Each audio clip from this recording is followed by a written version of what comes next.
ಕೇವಲ 35 ಎಸೆತಗಳಲ್ಲಿ ಶತಕ ಸಿಡಿಸಿದ ವೈಭವ್ ಸೂರ್ಯವಂಶಿ ಸಖತ್ತಾಗೆ ಬ್ಯಾಟಿಂಗ್ ಆಡಿದ್ರು ಗುರು. ನಾನಂತೂ ನೋಡಿ ಬೆಚ್ಚು ಬೆರಗಾಗೋದೆ. ಇವರ ಬ್ಯಾಟಿಂದ ಕೇವಲ 35 ಬಾಲ್ಗೆ ಸೆಂಚುರಿ ಬಂದಿದೆ.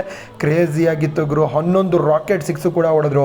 ವೈಭವ್ ಸೂರ್ಯವಂಶಿ ಬಗ್ಗೆ ಹೇಳೋದಾದರೆ ಪ್ರೆಸೆಂಟ್ಲಿ ಇವರು 9ನೇ ಕ್ಲಾಸಿನ ಆಟಗಾರ ಅಂತಲೇ ಹೇಳ್ಬೋದು. ಇಷ್ಟು ಚಿಕ್ಕ ವಯಸ್ಸಲ್ಲಿ ದೊಡ್ಡ ಸಾಧನೆ ಮಾಡಿದ್ದಾರೆ. ಹಾಗೆಯೇ ಯಂಗೆಸ್ಟ್ ಫಾಸ್ಟೆಸ್ಟ್ ಇಂಡಿಯನ್ ಕ್ರಿಕೆಟರು 35 ಬಾಲ್ಗೆ ಸೆಂಚುರಿ ಹೊಡೆಯೋದಕ್ಕೆ.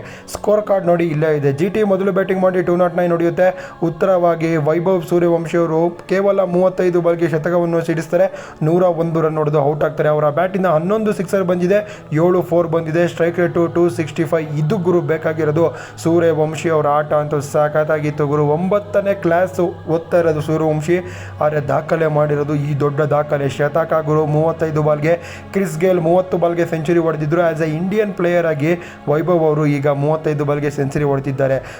ಸೂರ್ಯವಂಶಿ ಆರ್ಭಟಕ್ಕೆ ಸೂಪರ್ ಆಗಿ ಧೂಳಿಪಟ ಆಗಿದ್ದು GT ತಂಡ. GT ಮನೆಗೆ ರಾಜಸ್ಥಾನ್ ರಾಯಲ್ಸ್ ತಂಡಕ್ಕೆ ಗೆಲುವು ಗುರು.